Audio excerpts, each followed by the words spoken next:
കൃഷ്ണാമൃതം ചാനലിലേക്ക് എല്ലാ ഗോപന്മാർക്കും സ്വാഗതം. അപ്പോൾ ഇന്നത്തെ വീഡിയോയിൽ രാധാകൃഷ്ണന്മാരുടെ തീവ്ര പ്രണയത്തിൻ്റെ, അവരുടെ ആ വിരഹത്തിൻ്റെ ഒക്കെ തീവ്രത സൂചിപ്പിക്കുന്ന ഒരു കഥയാണ് പറയുന്നത്. അപ്പോൾ നമ്മളിപ്പോൾ കുറച്ച് നാളുകളായി രാധാറാണിയുടെയും കണ്ണൻ്റെയും കഥകളൊക്കെ പറഞ്ഞിട്ട്, ഇതിനു മുമ്പ് നമ്മൾ കുറേ കഥകൾ പറഞ്ഞിരുന്നു. ആ കഥകളെല്ലാം നമ്മുടെ ഈ ചാനലിൽ അതിൻ്റെ പ്ലേലിസ്റ്റ് എടുത്തു കഴിഞ്ഞാൽ രാധാദേവിയെ അറിയാം എന്ന് പറയുന്ന ഫോൾഡറിൽ നിങ്ങൾക്ക് ഇതുവരെ നമ്മൾ ഈ ചാനലിൽ പറഞ്ഞ രാധാറാണിയുടെയും കണ്ണൻ്റെയും കഥകളൊക്കെ ലഭിക്കും. പിന്നെ ഈ വരുന്ന സെപ്റ്റംബർ 11 നമ്മുടെ പ്രിയപ്പെട്ട രാധാറാണിയുടെ, കണ്ണൻ്റെ പ്രിയപ്പെട്ട രാധാറാണിയുടെ ജന്മദിനമാണ്. അപ്പോൾ ആ ദിനം രാധാകവചം ജപിക്കാം, രാധാകൃപ കടാക്ഷ സ്തോത്രം ജപിക്കാം, പിന്നെ ഉപവാസം അനുഷ്ഠിക്കാം. ഉച്ചവരെ നമുക്ക് ഉപവാസം അനുഷ്ഠിക്കാം. രാധാറാണിക്ക് നമുക്കിഷ്ടമുള്ള വിഭവങ്ങളൊക്കെ ഉണ്ടാക്കി സമർപ്പിക്കാം, പുതുവസ്ത്രങ്ങൾ കൊടുക്കാം. അപ്പോൾ അങ്ങനെ നമുക്ക് രാധാറാണിയുടെ ജന്മദിനമൊക്കെ നമുക്ക് നല്ല രീതിയിൽ ആഘോഷിക്കാം. അപ്പോൾ ഈ രാധാകവചം, അത് നമ്മുടെ ഈ ചാനലിൽ വിശദമായിട്ട് രാധാകവചം ആർക്ക് ഉപദേശിച്ചു കൊടുത്തു, അതെങ്ങനെയാണ് ജപിക്കേണ്ടത്, അത് ഓരോ കവചവും കവചം എന്ന് പറഞ്ഞാൽ നമുക്കറിയാമല്ലോ, പ്രൊട്ടക്ഷൻ, ഒരു സംരക്ഷണം. അപ്പം നമ്മുടെ ബോഡിക്ക് കംപ്ലീറ്റ് പ്രൊട്ടക്ഷൻ നൽകുന്ന ആ രാധാകവചം, അത് ഓരോ അവയവത്തിന് ഏത് മന്ത്രങ്ങൾ ജപിക്കണം എന്നൊക്കെയുള്ളത് വിശദമായിട്ട് നമ്മുടെ ഈ ചാനലിൽ കൊടുത്തിട്ടുണ്ട്. അത് കേൾക്കണമെന്നുള്ളവർക്ക് അത് കേൾക്കാം. അപ്പോൾ അതിൻ്റെ ഒരു ലിങ്ക് വേണമെങ്കിൽ ഞാൻ ഈ വീഡിയോയുടെ ഡിസ്ക്രിപ്ഷൻ ബോക്സിൽ കൊടുക്കാം. അപ്പോൾ അതെല്ലാവരും ജപിക്കുക രാധാകവചം. ഭഗവാൻ കൃഷ്ണൻ പോലും ആ രാധാകവചം ധരിച്ചിട്ടുണ്ട് എന്നാണ് പറയുന്നത്. അപ്പോൾ എന്തായാലും നമ്മൾ അതിനെക്കുറിച്ച് മനസ്സിലാക്കിയിരിക്കുകയും അത് ജപിക്കുകയും ഒക്കെ ചെയ്യുക. അപ്പോൾ ഇന്നത്തെ വീഡിയോയിൽ രാധാകൃഷ്ണന്മാരുടെ ആ ഒരു തീവ്ര പ്രണയത്തിൻ്റെ കഥയാണ് പറയുന്നത്. അപ്പോൾ രാധയും കൃഷ്ണനും അവർ ആത്മാവ് കൊണ്ട് പ്രണയിച്ചവരാണ്. അവരുടെ പ്രണയം അനശ്വരമായി ഇന്നും നിലനിൽക്കുന്നത് അവരുടെ ആ ഒരു വിരഹം കൊണ്ടാണ്. ഇപ്പോൾ രാധാകൃഷ്ണന്മാർ തമ്മിൽ പ്രണയിച്ച് രാധാകൃഷ്ണനെ വിവാഹം കഴിച്ചാൽ അവിടെ തീരും ആ പ്രണയകഥ, അല്ലേ? അതിൻ്റെ ആ ഒരു തീവ്രതയോ, അവരെത്രത്തോളം തീവ്രമായിട്ടാണ് പ്രണയിച്ചിരുന്നതെന്ന് മറ്റാർക്കും അറിയാൻ കഴിയില്ല, അല്ലേ? നമുക്കൊന്നും ഈ കാലഘട്ടത്തിൽ ഇങ്ങനെ 5000 വർഷങ്ങൾക്ക് മുമ്പ് നടന്നതാണെങ്കിൽ പോലും ഇത്രയും വർഷങ്ങൾക്ക് ശേഷവും ആ രാധാകൃഷ്ണ പ്രണയം ലൈവായിട്ട് നിൽക്കുന്നുണ്ടെങ്കിൽ അവരുടെ ആ ഒരു വിരഹമാണ് അവരുടെ ആ തീവ്ര പ്രണയത്തെ ഈ ലോകത്തിന് കാണിച്ചു കൊടുത്തത്. അപ്പോൾ എപ്പോഴും നമ്മളൊരു കാര്യം മനസ്സിലാക്കേണ്ടത്, പ്രണയം അതിൻ്റെ അനശ്വരതയെന്ന് പറയുന്നത് വിരഹത്തിലാണ്. അപ്പോൾ വിരഹം അനുഭവിക്കുമ്പോഴാണ് ഒരു വ്യക്തി, ഒരു കാമുകൻ അല്ലെങ്കിൽ കാമുകി അയാളുടെ ജീവിതത്തിൽ എത്രത്തോളം ഇമ്പോർട്ടൻ്റ്, അയാൾക്ക് എത്രത്തോളം വാല്യൂ ഉണ്ടായിരുന്നു എന്നൊക്കെ മനസ്സിലാക്കുന്നത് ആ വിരഹത്തിലാണ്. അപ്പം പ്രണയത്തെ ഏറ്റവും കൂടുതൽ സുന്ദരമാക്കുന്നതും പിന്നെ അനശ്വരമാക്കുന്നതും തീവ്രമാക്കുന്നതും വിരഹമാണ്. പ്രണയിച്ച് കല്യാണം കഴിച്ചാൽ അവിടെ അത് തീരുകയാണ് ആ പ്രണയം. പക്ഷേ ആ പ്രണയം അനശ്വരമാകുന്നത് വിരഹത്തിലാണ്. അപ്പോൾ നമ്മൾ കേട്ടിട്ടുണ്ട്, കണ്ണൻ മധുരയ്ക്ക് പോയതിന് ശേഷം രാധാറാണി വിരഹദുഃഖത്താൽ അത്യധികം വേദനയോടുകൂടി ആ വൃന്ദാവനത്തിൽ ചിലവഴിച്ച കാര്യങ്ങളൊക്കെ നമുക്കറിയാം. എന്നാൽ അതിനു മുൻപും അവർക്ക് വിരഹം ഉണ്ടായിട്ടുണ്ട്. അതായത് രാധാറാണി വിവാഹിതയായി പോയല്ലോ. അപ്പോൾ വിവാഹിതയായി കഴിഞ്ഞ് ഭർത്തൃവീട്ടിൽ താമസിക്കുന്ന രാധാറാണിക്ക് പഴയതുപോലെ കൃഷ്ണനെ കാണാനുള്ള സ്വാതന്ത്ര്യമൊന്നുമില്ല. എപ്പോഴും അങ്ങനെ ഇറങ്ങിപ്പോകാനൊന്നും പറ്റില്ല. യാദൃശ്ചികമായി പിന്നെ അവരെന്തെങ്കിലും സൂത്രങ്ങളൊക്കെ ഉപയോഗിച്ച് വല്ലപ്പോഴും ഒന്ന് കണ്ടാൽ ആയി, 2 വാക്കുകൾ മിണ്ടിയാലായി. പക്ഷേ അവിടെ അതത്ര ഒരു തീവ്രത നമുക്ക് അനുഭവപ്പെടാൻ എന്തുകൊണ്ടാണെന്ന് വെച്ചാൽ അവിടെ ഒരു പ്രതീക്ഷയുണ്ട്. എപ്പോഴെങ്കിലും ഒന്ന് ആ വൃന്ദാവനത്തിൽ എവിടെങ്കിലും വെച്ചൊന്ന് കാണാൻ കഴിയും. കൃഷ്ണന് രാധയെ ഒന്ന് കാണാൻ കഴിയും, രാധയ്ക്ക് കൃഷ്ണനെ ഒന്ന് കാണാൻ കഴിയും. പക്ഷേ മധുരയ്ക്ക് പോയി കഴിയുമ്പോൾ പിന്നെ അവർക്ക് തമ്മിലൊരു നേരിട്ടുള്ള അല്ലേ ഒരു ഫിസിക്കലി അവർക്കൊരു കാഴ്ച സാധ്യമല്ല. അപ്പോൾ അതാണ് അന്നേരം അത് തീവ്രമായി തോന്നിയത്. പക്ഷേ അതിനു മുമ്പും അവർ തീവ്രമായി വിരഹം അനുഭവിച്ചിരുന്നു. അപ്പോൾ അങ്ങനെയുള്ളൊരു കഥയാണ് ഇന്നത്തെ വീഡിയോയിൽ പറയുന്നത്. അപ്പോൾ കൃഷ്ണൻ രാധാറാണിയെ കണ്ടിട്ടിപ്പോൾ കുറച്ച് ദിവസങ്ങളായി. അപ്പോൾ ഭഗവാന് രാധയെ കാണാഞ്ഞിട്ട് വളരെയധികം വിഷമം. അപ്പോൾ കണ്ണൻ എന്തു ചെയ്യും? തൻ്റെ സുഹൃത്തായ സുബലയെയും കൂട്ടി കോകിലവനത്തിലെത്തുകയാണ്. കോകിലവനത്തിലെത്തിയിട്ട് ഭഗവാൻ തൻ്റെ ആ മനോഹരമായ മുരളികയെടുത്ത് രാധാദേവിയെ പേര് ചൊല്ലി ആ മുരളികയിലൂടെ വിളിക്കുകയാണ്. അപ്പോൾ ആ ഒരു മുരളികയുടെ പ്രത്യേകത എന്താണെന്ന് വെച്ചാൽ അത് വായിച്ചാൽ രാധാറാണിക്ക് മാത്രമേ കേൾക്കാൻ കഴിയൂ, വേറെ ആർക്കും കേൾക്കാൻ കഴിയുകയില്ല. അപ്പോൾ ഭഗവാനെ രാധാറാണിയെ കാണണമെന്ന് തോന്നുമ്പോൾ ഭഗവാൻ എന്താ ചെയ്യുന്നത്? ആ മുരളിക എടുത്തോതും. അപ്പോൾ അത് രാധാറാണിക്ക് മാത്രം കേൾക്കാൻ കഴിയും. അപ്പോൾ രാധാറാണിക്ക് വരാൻ പറ്റുന്ന സാഹചര്യമാണെങ്കിൽ രാധാറാണി എവിടെ നിന്നാണെങ്കിലും ഓടി അവിടേക്ക് എത്തും. അപ്പം അങ്ങനെ ഭഗവാൻ ഇന്ന് ഈ കോകിലവനം എന്ന് പറയുന്നത് രാധാറാണിയുടെ അതായത് രാധാറാണിയുടെ ഭർത്താവിൻ്റെ യാവട് ആ ഗ്രാമത്തിനടുത്താണ് ഈ കോകിലവനം എന്ന് പറയുന്നത്. അപ്പോൾ ആ കോകിലവനത്തിലിരുന്നാണ് ഭഗവാൻ ഈ മുരളിക ഊതുന്നത്. പക്ഷേ കുറേ നേരം മുരളിക ഊതി കാത്തിരുന്നിട്ടും രാധാറാണിയെ കാണുന്നില്ല. പിന്നെ കുറച്ച് നേരം കഴിഞ്ഞ് വീണ്ടും ഒന്നും കൂടി എടുത്ത് മുരളിക ഊതും. പിന്നെയും കുറേ നേരം കാത്തിരിക്കും. പക്ഷേ രാധാറാണിയെ കാണുന്നില്ല. അപ്പോൾ ഭഗവാന്റെ ക്ഷമ നശിച്ചിട്ട് കൃഷ്ണൻ എന്ത് ചെയ്തു? കരയാൻ തുടങ്ങി. കൃഷ്ണൻ ആകെ നിരാശനായി. രാധാറാണിയെ കാണാൻ പറ്റുന്നില്ല. അപ്പോൾ കൃഷ്ണൻ്റെ കണ്ണിൽ നിന്ന് കണ്ണുനീരിങ്ങനെ ധാരധാരയായിട്ട് ഒഴുകുകയാണ്. എന്നിട്ട് കൃഷ്ണൻ സുബലയോട് പറയുകയാണ്, സുബല, ഞാനിനി ജീവിച്ചിരിക്കില്ല. എനിക്ക് ഈ വിരഹം താങ്ങാൻ പറ്റുന്നില്ല. എനിക്ക് എൻ്റെ രാധാറാണിയെ ഒന്ന് കാണാൻ പറ്റുന്നില്ല. ഇന്ന് എനിക്ക് രാധാറാണിയെ കാണാൻ പറ്റിയില്ലെങ്കിൽ ഞാൻ എന്തു ചെയ്യും? എൻ്റെ ഈ ജീവൻ ഞാൻ ഉപേക്ഷിക്കും സുബല, എനിക്കിനി ജീവിച്ചിരിക്കണ്ട എന്ന് പറഞ്ഞിട്ട് കൃഷ്ണൻ അവസാനം കരഞ്ഞ് കൃഷ്ണൻ അബോധാവസ്ഥയിലേക്ക്, അതായത് ബോധം കെട്ട് വീഴുന്ന അവസ്ഥയിലേക്ക് ചെല്ലുകയാണ്. അപ്പോൾ സുബല പെട്ടെന്ന് എന്തു ചെയ്യും? കൃഷ്ണനെ താങ്ങിപ്പിടിച്ച് ആ കൃഷ്ണൻ്റെ ശിരസ്സെടുത്ത് തൻ്റെ മടിയിൽ കിടത്തും. എന്നിട്ട് ആ നെറ്റിത്തടത്തിലും ആ കവളത്തുമൊക്കെ തടവി ആ കണ്ണീരൊക്കെ തുടച്ചിട്ട് സുബല വിളിക്കും, കണ്ണാ, നീ ഇങ്ങനെ കരയാതെ കണ്ണാ, നമുക്ക് എന്തെങ്കിലും വഴി ഉണ്ടാകാം, നീ ഒന്ന് ക്ഷമിക്കുക കണ്ണാ, നീ ഇങ്ങനെ കരയരുതേ കണ്ണാ, എനിക്കിത് കാണാൻ പറ്റുന്നില്ല കണ്ണാ, നീ കരയരുത് കണ്ണാ എന്ന് സുബല പറയുകയാണ്. അപ്പോൾ കൃഷ്ണൻ മെല്ലെ കണ്ണു തുറന്നിട്ട് പറയുകയാണ്, സുബല, എനിക്ക് രാധാറാണിയെ കാണാതെ ജീവിക്കാൻ പറ്റില്ല കണ്ണാ, എനിക്ക് രാധാറാണിയെ കാണാതെ ജീവിക്കാൻ പറ്റില്ല.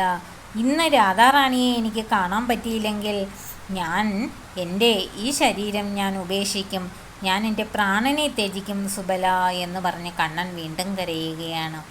അപ്പോൾ സുബല കണ്ണനെ ആശ്വസിപ്പിക്കാൻ ശ്രമിക്കുകയാണ്. കണ്ണ, നീ ഒന്ന് ക്ഷമിക്ക്, നമുക്ക് നോക്കാൻ കുറച്ച് നേരവും കൂടി രാധാറാണി വരുമോ എന്ന്. അപ്പോൾ ഒന്ന് ആലോചിച്ച് നോക്കൂ അല്ലേ, എത്രയെത്ര അസുരന്മാരെ, എത്രയെത്ര രാക്ഷസന്മാരെ ധീരനായി നേരിട്ട, തൻ്റെ കൊച്ചു പ്രായത്തിൽ ധീരനായി നേരിട്ട ആളാണ് കൃഷ്ണൻ എന്ന് പറയുന്നത്. കാളിയൻ എന്ന് പറയുന്ന മഹാസർപ്പത്തിൻ്റെ മുകളിൽ കയറി നർത്തനമാടിയ ആളാണ് കൃഷ്ണൻ. അവിടെ ഒന്നും ഭഗവാൻ പതറുകയോ അല്ലേ, ധൈര്യമില്ലാതായി പോവുകയോ പിന്നെ കരയുകയോ പേടിച്ച് കരയുകയോ ഒന്നും ചെയ്തിട്ടില്ല. കണ്ണീര് ഒരു തുള്ളി പോലും വന്നിട്ടില്ല. അങ്ങനെയുള്ള ഭഗവാൻ, അത്രത്തോളം മനസ്സിന് ധൈര്യവും സ്ഥിരതയും ഒക്കെയുള്ള ആളാണ് ഭഗവാൻ. ആ കൃഷ്ണൻ ഇപ്പോൾ ആ കൃഷ്ണൻ്റെ കണ്ണിൽ നിന്നും കണ്ണുനീർ ധാരധാരയായി ഒഴുകുന്നു. ആർക്കു വേണ്ടി? തൻ്റെ പ്രിയപ്പെട്ട രാധാറാണിക്ക് വേണ്ടി. അപ്പം മനസ്സിലാക്കൂ, ഭഗവാന്റെ ഉള്ളിൽ രാധാറാണിയോടുള്ള ആ ഒരു പ്രണയം എത്രമാത്രം ആയിരുന്നു. ആ രാധാറാണിക്ക് എത്രത്തോളം ഇമ്പോർട്ടൻസാണ് ഭഗവാന്റെ ഹൃദയത്തിലുള്ളതെന്ന് നമുക്ക് മനസ്സിലാക്കാൻ പറ്റും. ഭഗവാൻ വേറെ ആർക്ക് വേണ്ടിയിട്ടും കരഞ്ഞിട്ടില്ല, തൻ്റെ പ്രിയപ്പെട്ട രാധാറാണിക്ക് വേണ്ടിയിട്ടാണ് ഭഗവാന്റെ കണ്ണിൽ നിന്നും ഇങ്ങനെ കണ്ണുനീർ ധാരധാരയായി ഒഴുകിയത്. അപ്പോൾ സുബല കണ്ണനോട് പറയുകയാണ്, കണ്ണ, ഞാൻ എന്താണ് നിനക്ക് വേണ്ടി ചെയ്യേണ്ടത്, ഞാൻ എന്താ ചെയ്യേണ്ടത്, നീ പറയ് എന്ന് കണ്ണനോട് പറയുകയാണ്. അപ്പോൾ കണ്ണൻ പറയുകയാണ്, സുബല, നീ ആൾ ബുദ്ധിമാനാണ്. അപ്പോൾ കൃഷ്ണൻ അങ്ങോട്ട് ചെല്ലാനായിട്ട് പറ്റില്ലല്ലോ. അപ്പോൾ സുബലയോട് പറയുകയാണ്, സുബല, നീ രാധാറാണിയുടെ വീട്ടിലേക്ക് പോകൂ, എന്നിട്ട് എന്തെങ്കിലും ഒരു ഉപായം കണ്ടെത്തി രാധാറാണിയെ ഇങ്ങോട്ട് കൊണ്ടുവരൂ സുബല, എനിക്ക് രാധാറാണിയെ കാണാതെ ജീവിക്കാൻ പറ്റില്ല എന്ന് പറയും. അപ്പോൾ സുബല കണ്ണനെ കണ്ണീരൊക്കെ തുടച്ച് പയ്യെ എഴുന്നേപ്പിച്ചൊക്കെ ഇരുത്തിയിട്ട് പറയും, ശരി കണ്ണ, ഞാൻ നിനക്ക് വേണ്ടിയിട്ട് രാധാറാണിയുടെ വീട്ടിൽ പോകാം. പക്ഷേ നീ എനിക്കൊരു വാക്ക് തരണം. അതായത് ഞാൻ തിരിച്ചു വരുന്നത് വരെ നീ കരയുകയോ ഇതുപോലെ ബോധം കെടുകയോ ഒന്നും ചെയ്യാൻ പാടില്ല.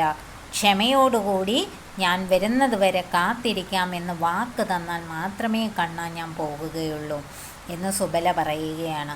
അപ്പോൾ സുബല പറയുന്നത് കേട്ടപ്പോൾ ഭഗവാൻ സമ്മതിക്കും, കൃഷ്ണൻ സമ്മതിക്കും.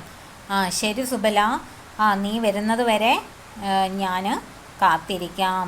പക്ഷേ നീ രാധാറാണിയെ കൂടാതെ വരരുത്. ഇല്ലെങ്കിൽ രാധാറാണിയെ കൊണ്ടുവന്നില്ലെങ്കിൽ ഞാൻ എൻ്റെ ഈ ശരീരം ഉപേക്ഷിക്കും എന്ന് കൃഷ്ണൻ സുബലയോട് പറയുകയാണ്. അങ്ങനെ പറഞ്ഞതിന് ശേഷം സുബല എന്തു ചെയ്യുകയാണ്, അവിടെ നിന്നും രാധാറാണിയുടെ വീട്ടിലേക്ക് പോവുകയാണ്. അങ്ങനെ രാധാറാണിയുടെ വീട്ടിലേക്ക് സുബല ചെല്ലുമ്പോൾ അവിടെ കാണുന്ന കാഴ്ച എന്താണ്? ഉമ്മറത്ത് പിന്നെ നമ്മുടെ ജഡില ഇരിപ്പുണ്ട്. ജഡില ആരാണെന്നറിയാമല്ലോ? രാധാറാണിയുടെ ഭർത്താവിൻ്റെ അമ്മ, അതായത് അമ്മായി അമ്മ, നമ്മുടെ ഭാഷയിൽ പറഞ്ഞാൽ അമ്മായി അമ്മ. അപ്പോൾ ജഡില അവിടെ ഇങ്ങനെ ഉമ്മറപ്പടിയിൽ ഇരിക്കുകയാണ്, കയ്യിലൊരു വടിയൊക്കെ പിടിച്ചിങ്ങനെ ഇരിക്കുകയാണ്. അപ്പോൾ സുബലയെ കണ്ടുകൊണ്ട് ഈ ജഡില ചോദിക്കും, സുബല, നീ എന്താണ് ഇവിടെ കിടന്ന് കറങ്ങുന്നത് എന്ന് ചോദിക്കും. അപ്പോൾ സുബല പറയും, അത് ജഡിലമ്മായി, എൻ്റെ ഒരു പശുക്കിടാവിനെ കാണാതെ പോയി. ഞാനിങ്ങനെ അന്വേഷിച്ച് നടന്നു വരികയായിരുന്നു. അപ്പോഴാണ് പലരോടും ഞാൻ അന്വേഷിച്ചു. അപ്പോൾ ഒരാൾ പറഞ്ഞു, ജഡിലമ്മായിയുടെ വീടിൻ്റെ ഈ ഭാഗത്തേക്കാണ് എൻ്റെ പശുക്കിടാവ് വന്നിരിക്കുന്നതെന്ന്. അപ്പോൾ അതിനെ അന്വേഷിച്ചാണ് ജഡിലമ്മായി ഞാൻ ഇങ്ങോട്ടേക്ക് വന്നത് എന്ന് പറയും. അപ്പോൾ ജഡില പറയും, സുബല, നിൻ്റെ മുഖമാകെ ചൂടുകൊണ്ട് ക്ഷീണിച്ചിരിക്കുന്നു, നീ നല്ലതുപോലെ വിയർക്കുന്നുമുണ്ട്. ഒരു കാര്യം ചെയ്യൂ, നീ അകത്ത് പോയിട്ട് കുറച്ച് വെള്ളമൊക്കെ കുടിച്ചിട്ട് എന്തു ചെയ്യുക, നിൻ്റെ പശുക്കിടാവിനെ അന്വേഷിക്കുക. അവിടെ അകത്ത് എൻ്റെ മരുമകൾ രാധാറാണിയുണ്ട്, അവളോട് പറഞ്ഞാൽ അവൾ നിനക്ക് വെള്ളം തരും എന്ന് പറയും. അപ്പോൾ സുബല എന്തു ചെയ്യും, അകത്തേക്ക് പോകും. അകത്തേക്ക് പോകുമ്പോൾ അവിടെ കാണുന്ന കാഴ്ച അത്യധികം വേദനാജനകമാണ്. അതായത് നമ്മുടെ രാധാറാണിയെ തലയ്ക്ക് കയ്യും കൊടുത്തിരുന്ന് കരച്ചിലോട് കരച്ചിൽ. കാരണം എന്താണ്? രാധാറാണി കേട്ടു തൻ്റെ പ്രിയപ്പെട്ടവൻ്റെ ഓടക്കുഴൽ നാദം, തന്നെ പേരെടുത്ത് വിളിക്കുന്നത് രാധാറാണി കേട്ടു. രാധാറാണിയുടെ മനസ്സ് അങ്ങോട്ടേക്ക് ഓടി. പക്ഷേ ശരീരത്തിന് പുറത്തേക്ക് കിടക്കാൻ പറ്റുന്നില്ല. കാരണം എന്താണ്? അവിടെ ഉമ്മറപ്പടിയിൽ ജഡില ഇരിപ്പുണ്ട്. അപ്പോൾ രാധാറാണിക്ക് പോകാൻ പറ്റാത്തതിലുള്ള വിഷമം, കൃഷ്ണൻ തന്നെ വിളിച്ചിട്ടും തനിക്ക് അങ്ങോട്ടേക്ക് പോകാൻ പറ്റുന്നില്ലല്ലോ എന്നോർത്ത് രാധാറാണി കരയുകയാണ്. അപ്പോൾ അവിടെയും രാധാറാണിയെ ആശ്വസിപ്പിച്ചുകൊണ്ട് രാധാറാണിയുടെ സഖിമാരായ ലളിത സഖിയും വിശാല സഖിയും മറ്റ് സഖിമാരും ഒക്കെ ഉണ്ട്.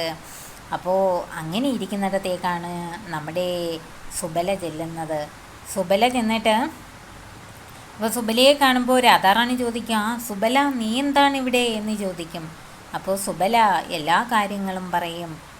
കൃഷ്ണൻ ബോധരഹിതനായ കാര്യവും വിരഹദുഃഖത്താൽ കണ്ണീർ വാർക്കുന്ന കാര്യങ്ങളും എല്ലാം പറയും. അപ്പോൾ രാധാറാണി പറയും, സുബല, എനിക്ക് വരണമെന്ന് അതിയായ ആഗ്രഹമുണ്ട്, കണ്ണനെ ഒരു നോക്കൊന്ന് കാണണമെന്ന് എനിക്ക് ആഗ്രഹമുണ്ട് സുബല. പക്ഷേ ഞാൻ എന്ത് ചെയ്യാനാണ്? നീ കണ്ടില്ലേ, ഉമ്മറപ്പടിയിൽ ജഡിലമ്മായി ഇരിപ്പുണ്ട്. അമ്മായിക്ക് കണ്ണിനല്പം കാഴ്ചക്കുറവാണ്. പക്ഷേ എൻ്റെ ഭർത്താവിൻ്റെ സഹോദരി കുടില, അവളെ പറ്റിക്കാൻ പറ്റില്ല. അവൾ എപ്പോഴും എൻ്റെ ഭാഗത്ത് എന്തെങ്കിലും കുറ്റമുണ്ടോ എന്ന് നോക്കിക്കൊണ്ട് നടക്കുകയാണ്. അതുകൊണ്ട് ഞാൻ എങ്ങനെയാണ് സുബല ഈ വീടിന് പുറത്തേക്ക് വരുന്നത്? അപ്പോൾ സുബല ഒരു നിമിഷം ഒന്ന് ആലോചിച്ചിട്ട് പറയും, രാധാറാണിക്ക് പോകണമെന്ന് ആഗ്രഹമുണ്ടോ? കണ്ണനെ കാണണമെന്ന് ആഗ്രഹമുണ്ടോ? അന്നേരം രാധാറാണി ചോദിക്കും, സുബല നീ എന്താ പറയുന്നത്? ആഗ്രഹം ഉണ്ടെന്നോ? എൻ്റെ മനസ്സുകൊണ്ട് ഞാനിപ്പോൾ കണ്ണൻ്റെ അടുക്കലാണ്, എൻ്റെ ശരീരം മാത്രമാണ് ഇവിടെ നിൽക്കുന്നത് എന്ന് പറയും. എങ്കിൽ രാധാറാണി ഞാനൊരു വഴി പറയാം, അതുപോലെ ചെയ്യുക. ഒരു കാര്യം ചെയ്യുക, എൻ്റെ ഈ വസ്ത്രം രാധാറാണി ധരിക്കുക, എന്നിട്ട് രാധാറാണിയുടെ വസ്ത്രം എനിക്ക് തരിക, എന്നിട്ട് സുബലയായി ഈ വീടിൻ്റെ പുറത്തേക്ക് പോകുക എന്ന് പറയും. അപ്പോൾ രാധാറാണിക്ക് ഭയങ്കര സന്തോഷമാവും. രാധാറാണി പറയും, ആഹാ സുബല നീ ആളും മിടുക്കനാണല്ലോ. പക്ഷേ പെട്ടെന്ന് രാധാറാണിയുടെ മുഖം മാടും. അത് കാണുമ്പോൾ സുബല ചോദിക്കും, എന്ത് പറ്റി രാധേ? അപ്പോൾ രാധാറാണി പറയും, സുബല ഞാൻ നിൻ്റെ വേഷമൊക്കെ ധരിക്കാം, പക്ഷേ എൻ്റെ ഈ നീണ്ട മുടി അത് ഞാൻ എങ്ങനെ മറയ്ക്കും? അതുപോലെ എൻ്റെ ഈ ഉയർന്ന മാറിടങ്ങളും അതും ഞാൻ എങ്ങനെ മറയ്ക്കും സുബല എന്ന് പറയും. അപ്പോൾ സുബല പറയും, അതിന് വഴിയുണ്ട്. രാധാറാണിയുടെ നീണ്ട മുടി സഖിമാർ ഉയർത്തി കെട്ടിവെച്ച് തരും. അതിനുശേഷം എൻ്റെ ഈ തലപ്പാവ് രാധാറാണി ധരിച്ചാൽ മതി. അപ്പോൾ മുടിയുടെ പ്രശ്നം തീർന്നില്ലേ? പിന്നെ രണ്ടാമത്തെ പ്രശ്നം, ഞാൻ ഇവിടേക്ക് വന്നത് എൻ്റെ ഒരു പശുക്കിടാവിനെ അന്വേഷിച്ചല്ലേ. അപ്പോൾ രാധാറാണി തിരിച്ചു പോകുമ്പോൾ ഒരു പശുക്കിടാവിനെ എടുത്ത് നെഞ്ചോട് ചേർത്ത് പിടിച്ചങ്ങ് പോയാൽ മതി. അപ്പോൾ പ്രശ്നം തീർന്നില്ലേ? അപ്പോൾ രാധാറാണിക്ക് ഭയങ്കര സന്തോഷവും. രാധാറാണി സുബലയുടെ കൈ പിടിച്ച് കുലുക്കും. സുബല നീ ഭയങ്കര ബുദ്ധിമാനാണ് സുബല, നിനക്ക് ഞാൻ എന്താ തരേണ്ടത് നിൻ്റെ ഈ ബുദ്ധിക്ക് എന്നൊക്കെ പറഞ്ഞ് അന്നേരം സുബല പറയും, രാധേ ഇനി ഒരുപാട് നേരം സംസാരിച്ച് എനിക്ക് ആ സമയമില്ല, വേഗം ആവട്ടെ എന്ന് പറയും. ഉടനെ തന്നെ രാധാറാണിയുടെ സഖിമാരെന്ത് ചെയ്യും? സുബലയുടെ കയ്യിൽ നിന്നും വസ്ത്രം ഊരി വാങ്ങി രാധാറാണിയെ ധരിപ്പിക്കും. എന്നിട്ട് രാധാറാണിയുടെ വസ്ത്രമെല്ലാം സുബലയെയും ധരിപ്പിക്കും. അങ്ങനെ വസ്ത്രമെല്ലാം ധരിച്ച് സുബലയായി മാറിയ രാധാറാണി ഒരു പശുക്കിടാവിനെയും കയ്യിലെടുത്ത് പുറത്തേക്ക് നടക്കുകയാണ്. അപ്പോൾ പുറത്തേക്ക് നടക്കുമ്പോൾ ജഡിലമ്മായി കാണുകയാണ് സുബല പശുക്കിടാവുമായി പുറത്തേക്ക് പോകുന്നത്. അപ്പോൾ ജഡിലമ്മായി ചോദിക്കുക, സുബല നിൻ്റെ പശുക്കിടാവിനെ കിട്ടിയോ? അപ്പോൾ സുബല എന്ന് മൂളിയിട്ട് ഒരൊറ്റ പോക്കങ്ങ് പോവും, വേഗത്തിൽ നടന്നു പോവും. കാരണം ഇനി അവിടെ നടന്നാൽ പ്രശ്നമാണ്. അപ്പോൾ അങ്ങനെ സുബല പശുക്കിടാവിനെയും കൊണ്ട് കോകിലവനത്തിലേക്ക് എത്തുകയാണ്. സുബലയല്ല, സുബലയുടെ വേഷം ധരിച്ച നമ്മുടെ രാധാറാണി. അപ്പോൾ കൃഷ്ണൻ ഇങ്ങനെ സുബല പോയ ദിക്കിലേക്ക് ഇങ്ങനെ നോക്കിക്കൊണ്ടിരിക്കുകയാണ്. അപ്പോൾ കൃഷ്ണൻ നോക്കുമ്പോൾ അതാ ദൂരേന്ന് സുബല വരുന്നു. കൂടെ ആരെങ്കിലും ഉണ്ടോ എന്ന് നോക്കും, പക്ഷേ ആരെയും കാണില്ല. അപ്പോൾ കൃഷ്ണൻ വീണ്ടും നിരാശനാകും. അപ്പോൾ കുറച്ചുകൂടി സുബല അടുത്തെത്തുമ്പോൾ കൃഷ്ണൻ എവിടെ നിന്ന് ഉറക്കെ വിളിച്ച് ചോദിക്കും, സുബല രാധാറാണി എവിടെ? രാധാറാണി വന്നില്ലേ? സുബല പറയൂ, രാധാറാണി വന്നില്ലേ? നിന്നോട് ഞാൻ പറഞ്ഞില്ലേ എൻ്റെ രാധാറാണിയെയും കൂട്ടിയേ വരാവുള്ളൂ എന്ന് നിന്നോട് ഞാൻ പറഞ്ഞില്ലേ സുബല എന്ന് സുബല അടുത്തെത്തുന്നതിന് മുമ്പ് തന്നെ കൃഷ്ണൻ വിളിച്ചു പോവുകയാണ്. അപ്പോൾ സുബല നടന്ന് അടുത്തേക്ക് വരുന്നതേ ഉള്ളൂ. അപ്പോൾ കൃഷ്ണൻ വീണ്ടും കരയാൻ തുടങ്ങി. കരഞ്ഞിട്ട് പറയുകയാണ്, സുബല നിനക്ക് പറ്റിയില്ലല്ലേ എൻ്റെ രാധാറാണിയെ കൊണ്ടുവരാൻ? ഞാൻ സുബല ഇന്നെൻ്റെ ഈ പ്രാണനെ ഞാൻ ഉപേക്ഷിക്കും സുബല. എനിക്കിന്ന് എൻ്റെ രാധാറാണിയെ കാണാൻ പറ്റിയില്ലെങ്കിൽ ഞാൻ എൻ്റെ ജീവൻ ഉപേക്ഷിക്കും സുബല എന്ന് പറഞ്ഞിട്ട് നമ്മുടെ കണ്ണൻ വീണ്ടും ബോധരഹിതനായി നിലം പതിക്കുകയാണ്. അപ്പോൾ സുബല അടുത്തേക്ക് വരും. സുബല അടുത്തേക്ക് വന്നിട്ട് കണ്ണനെ എടുത്ത് കണ്ണൻ്റെ തലയെടുത്ത് തൻ്റെ മടിയിലേക്ക് കിടത്തും. എന്നിട്ട് പറയും, സുബലയുടെ ശബ്ദത്തിൽ രാധാറാണി പറയും, അത് കണ്ണാ, അവിടെ ജഡിലമ്മായി കാവലിരിപ്പുണ്ട്, പിന്നെ കുടിലയും ഉണ്ട്, അതുകൊണ്ടാണ് രാധാറാണിക്ക് വരാൻ പറ്റാത്തത്, നീ ഒന്ന് ക്ഷമിക്ക് എന്ന് പറയും. അപ്പം പറയും, ഇല്ല സുബല, ഇന്ന് എനിക്ക് എൻ്റെ രാധാറാണിയെ കാണാൻ പറ്റിയില്ലെങ്കിൽ ഞാൻ എൻ്റെ പ്രാണനെ ത്യജിക്കും. നീ എനിക്ക് വാക്ക് തന്നിട്ടാണ് പോയത് എൻ്റെ രാധാറാണിയെ കൊണ്ടുവരാമെന്ന്, പക്ഷെ നീ കൊണ്ടുവന്നില്ല. ഇനി ഞാൻ ജീവിക്കുന്നില്ല സുബല, എനിക്ക് ജീവിക്കണ്ട എന്ന് പറഞ്ഞിട്ട് ആ കണ്ണിൽ നിന്ന് കണ്ണുനീരിങ്ങനെ ധാരധാരയായി ഒഴുകുകയാണ്. അപ്പോൾ ഇത് കാണുമ്പോൾ രാധാറാണിയുടെ ഹൃദയം അങ്ങോട്ട് അലിയുകയാണ്. രാധാറാണി എന്ത് ചെയ്യുകയാണ്? കണ്ണനെ തൻ്റെ മാറോടങ്ങോട്ട് ചേർത്തണയ്ക്കുകയാണ്. അപ്പോൾ കൃഷ്ണന് മനസ്സിലാകും, ഇത് സുബലയല്ല, ഇത് തൻ്റെ രാധാറാണിയാണ്. അപ്പോൾ കൃഷ്ണൻ പെട്ടെന്ന് അത്ഭുതത്തോടെ നോക്കും.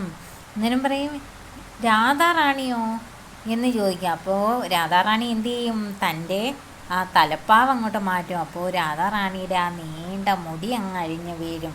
അപ്പോൾ കൃഷ്ണനോട് പറയും, കൃഷ്ണ, എനിക്ക് പുറത്ത് കിടക്കാൻ ഇതേ മാർഗം ഉണ്ടായിരുന്നുള്ളൂ. അല്ല, നിന്നെ കാണാൻ ഞാൻ എവിടെയാണെങ്കിലും ഓടിയെത്തുകയില്ലേ എൻ്റെ കണ്ണ. പക്ഷേ ഇതൊക്കെയാണ് കാരണങ്ങൾ. ഇപ്പം ഞാൻ എത്തിയില്ലേ കണ്ണ എന്ന് പറയും. അപ്പോൾ കണ്ണൻ തൻ്റെ രാധാറാണിയെ അങ്ങ് ചേർത്ത് പിടിക്കും. എന്നിട്ട് ഒരുപാട് ചുംബനങ്ങൾ കൊടുക്കും. രാധാറാണിയും കണ്ണനെ അങ്ങോട്ട് ചേർത്ത് പിടിക്കും. അവർ കുറേ ദിവസങ്ങളായില്ലേ കണ്ടിട്ട്, ആ ഒരു സന്തോഷം. എന്നിട്ട് അവർ ആ കുറേ ദിവസത്തെ വിശേഷങ്ങൾ പറയും, സങ്കടങ്ങൾ പറയും, അവരുടെ വിരഹവേദന പറയും, ഓരോ കാര്യങ്ങൾ പറയും. അങ്ങനെ പറഞ്ഞ് അപ്പോൾ ഇതേ സമയം അങ്ങനെ പറഞ്ഞിരിക്കുമ്പോൾ ഇതേ സമയം നമ്മുടെ സുബല അവിടെ രാധാറാണിയുടെ വേഷം കെട്ടിയിരിക്കുകയാണ്. അതും ഒരുപാട് സമയം അവിടെ ഇരിക്കാൻ പറ്റത്തില്ല. അപ്പോൾ അവരൊരു സൂത്രം കണ്ടുപിടിക്കും. ഇവരെല്ലാവരും കൂടി ആ യമുനയിൽ നിന്ന് വെള്ളം ശേഖരിക്കാനായിട്ട് പോകും. അതായത് രാധാറാണിയും സഖിമാരും കൂടി. അപ്പോൾ ഇവരെല്ലാവരും ഓരോ കുടവും എടുത്തുകൊണ്ട് പോവുകയാണ്. അപ്പോൾ ജഡില നോക്കുമ്പോൾ രാധയും സഖിമാരും വെള്ളം എടുക്കാൻ പോകുന്നു. അപ്പോൾ അങ്ങനെ അവർ വീട്ടിൽ നിന്ന് പുറത്ത് കടന്നു. അപ്പോൾ ഈ സുബലയും സഖിമാരും എല്ലാവരും കൂടി യമുനാ തീരത്തെത്തും. ഇവർ കൃഷ്ണനും രാധയും ഇരിക്കുന്നിടത്തെത്തും. എന്നിട്ട് പരസ്പരം അവർ വസ്ത്രങ്ങളൊക്കെ മാറി അങ്ങനെ ആ ഒരു ദിവസം അവർക്ക് വളരെയധികം, കാരണം കുറേ ദിവസമായി കണ്ടിട്ട്, ആ കുറേ ദിവസത്തിന് ശേഷം കണ്ടപ്പോൾ ആ ഒരു സന്തോഷവും ഇല്ലേ സങ്കടവും എല്ലാം അവർ പങ്കുവെച്ചു. അങ്ങനെ അവർ പിരിയുകയാണ്. കണ്ണൻ്റെ വീട്ടിലേക്കും പോകുന്നു, രാധാറാണി തൻ്റെ ഭവനത്തിലേക്കും മടങ്ങുന്നു. ഇവിടെ അവർ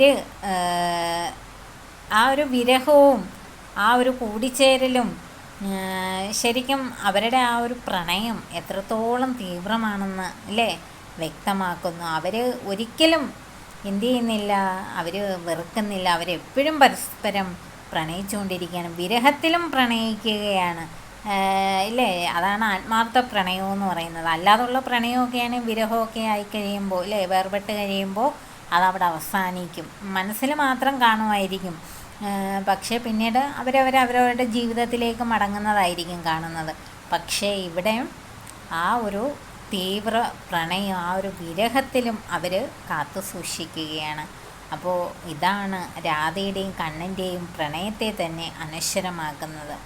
അപ്പോൾ നമ്മുടെ രാധാറാണിയുടെ കണ്ണൻ്റെ ഒക്കെ അനുഗ്രഹം നമ്മുടെ എല്ലാ ഗോപന്മാർക്കും ഉണ്ടാകട്ടെ. പിന്നെ ഒരു കാര്യം പറയാനുള്ള എന്താണെന്ന് വെച്ചാൽ, നമ്മളെല്ലാവരും ഇപ്പോൾ സൗത്ത് ഇന്ത്യൻസ് കൂടുതലും ഭഗവാൻ കൃഷ്ണനെയാണ് കൂടുതൽ ആരാധിക്കുന്നത്. നമ്മൾ ഭഗവാനെ മാത്രമായിട്ടാണ് ആരാധിക്കുന്നത്.